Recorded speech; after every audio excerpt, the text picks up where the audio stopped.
What's good, you guys? Welcome into the channel. I hope you guys are doing absolutely great. Y'all, this is going to be a blackout message that I have for you guys. So let's get into it. I know there's been a few blackout messages that I've been meaning to bring to you guys. And, I don't know, for one reason or the other, it just didn't come out. And so I didn't bring them. But for these two that I'm going to bring, I'm going to actually sit down and record them. And so I guess that means they're meant for you to hear them. Welcome into the channel, y'all, if you are new, or if you're at least maybe just new to what the blackout messages are. So let me briefly explain for you guys. The blackout messages do come with the dream. And what I'll do is just explain to you my dream and leave the interpretation mostly up to you guys, all right? As we wait together to see how the energy plays out in the collective, all right? So sit back and relax and enjoy the view. All right, so for this dream, you guys, I was at it almost gave like a retreat energy. There was a gathering, a group of people. We were all what seemed to be like-minded individuals. Okay. And I'm getting right now with the first card out is being the Eight of Swords. I feel like this was a scare tactic that someone tried to use against you. Okay. Now that's not a part of the dream. That's just what I'm seeing with the first card out being the Eight of Swords. All right. So anyway, in this dream, I was at like this collective space where there was a group of us. We appeared to all be like-minded individuals. And we were like taking turns in the group explaining what brought us together. What reason did we feel we were there? Okay. The next card out is the Three of Swords. And what's not being seen is the betrayal, the Five of Swords. It's the difference between this Eight and this Three of Swords, okay? Now, I guess betrayal could have been one of the things that one of the members mentioned as what led them to the group.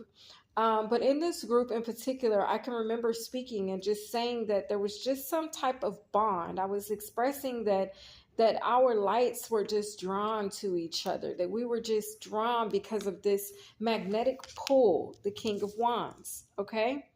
A fire sign and an air sign could be heavily significant to this energy. Aries, Leo, Sagittarius, Ophiuchus energy, or Aquarius, Libra, and a Gemini, okay? But anyway, I feel like those were definitely amongst the people that were involved in this situation or whatever this is, okay? So anyway, in the dream, like I said, it came along to me, and I remember standing and stating in the group that, we were drawn together because there was this magnetic pull, and we were just drawn to each other. It was like a pull to each other that I couldn't explain. And as I was standing and explaining that, I noticed, or I had taken a mental note, that there was a guy that was normally in the group that wasn't in the group. He wasn't present for that conversation. But it's like I noted it in the dream. I don't know. I just understood like, dang, such and such is missing. We'll name him, I don't know, Mike or Eric or something like that. And it was like, oh, he was missing from the group. And I noted it, but I proceeded on to talk to the other members that were there and explain to them why I felt that we have been connected. Okay.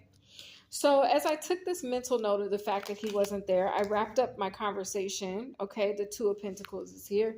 I wrapped up giving my 2 cents in the conversation. And then I excused myself because I was like, I need to go into the house to use the restroom.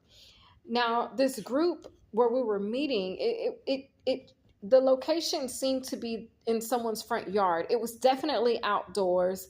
And the reason that I say that it was in someone's front yard is because the house that I went into to use the restroom was actually the scene of a house that I grew up in as a child. This was very familiar space to me. The Nine of Cups. Now, as I excused myself, I said, okay, you guys, I'll be right back. Y'all continue to talk amongst yourselves. I'll be right back. I'm going to go to the restroom. And again, I'll be right back. So I did. I dismissed myself. I began to walk the path or the walkway up to the front door to my childhood home where I was going to enter and use the restroom. Now, I had like a name tag around my neck, but it was like on a lanyard. Maybe some of you guys wear your name tags or your key cards or whatever to work, and you wear it on a lanyard around your neck. Well, I had that around my neck. And it was crazy because as I went to the sidewalk that led up, I guess the walkway you would say, that leads up to the front door of my childhood home to use the restroom, I saw someone sitting in front of the house, and they were sitting in a car. And I want to just for a moment paint this picture. Have you guys, especially during the Halloween season, did you guys see people who would put either skeletons in their front seat in the passenger seat, or they would put that Scream mask? Y'all remember that Scream mask from the movie Scream? And they would put the Scream mask on the passenger seat headrest, and it would look like someone was in the car with them. Well, in this particular instance, the Scream mask was very, very significant because I saw someone seated in the back seat of a car and their face was covered. Now, when they removed the covering off their face, when they realized that I was peering or looking into the car, they removed the mask or that covering. It was like a blanket that they had over their face. They removed it. Well, when they removed it, their mask was shown, and their mask was the mask from the movie Scream. And y'all, I'm gonna actually use it as, oh, am I? No, I'm not. I was gonna say I'm gonna use it as a thumbnail for this read, but I'm not. If you guys aren't familiar with the Scream mask, just Google it. But anyway, when I saw the reveal of this person's mask, y'all, I hauled ass. Like, I took off running and I was screaming. But I was screaming at the other people that were in the group in the yard, and I was trying to tell them, y'all, somebody's coming, because this person began to jump out of the car. And the way that they had to get to where I was, they had to go through the driveway and then get on the sidewalk. Yes, they could have gone through the yard, but it was like understood that they weren't going to go through the yard. They were going to go around, which was going to buy me and my collective some time. So I was telling my collective, the people that I was there in this group with, I was like, hey, y'all, hurry up, run. This person, they're coming after us. So it was so funny because as I was running to the front door, because now I've picked up a stride because I'm spooked, right? I'm like, oh my God, what the heck is going on? So I'm spooked. I'm running to the front door. I hold the door open, and out of the group, a guy comes running past. He runs into the house to safety. And then a woman comes running past, and she runs into the house to safety. But, we were pushing on time because, it was like one of those, have you ever seen a scary movie where someone's being chased, or a suspenseful movie where someone's being chased and it's like they got to hurry up and close the door and lock it so the person can't get in the house? So it was like that. So the time clock was ticking. And these two were the first two that ran into the house, and they, ran in for shelter. But, I freaked out even more, and I was still screaming like, hurry up. Oh my God, hurry up, run, run, run. Because I knew that if I didn't close the door in time, that this person was going to be able to get through the door, the one that was chasing with the Scream mask on. That had been seated in the back seat of the vehicle that was parked in the front yard.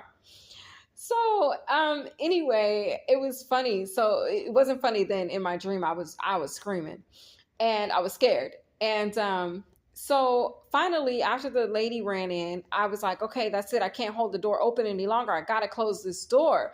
Well, as I went to close the door, the lanyard with the key card around my neck had got caught in the door. So the door wouldn't latch. It wouldn't close. It wouldn't lock.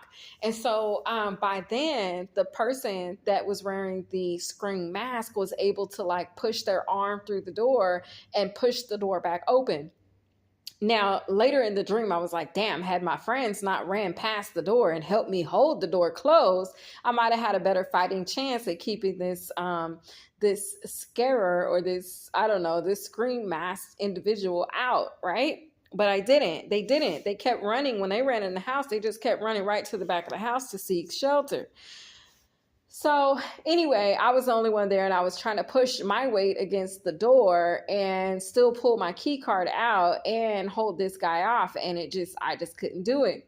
So once I succumbed to the entry of this masked individual, they snatched their mask off.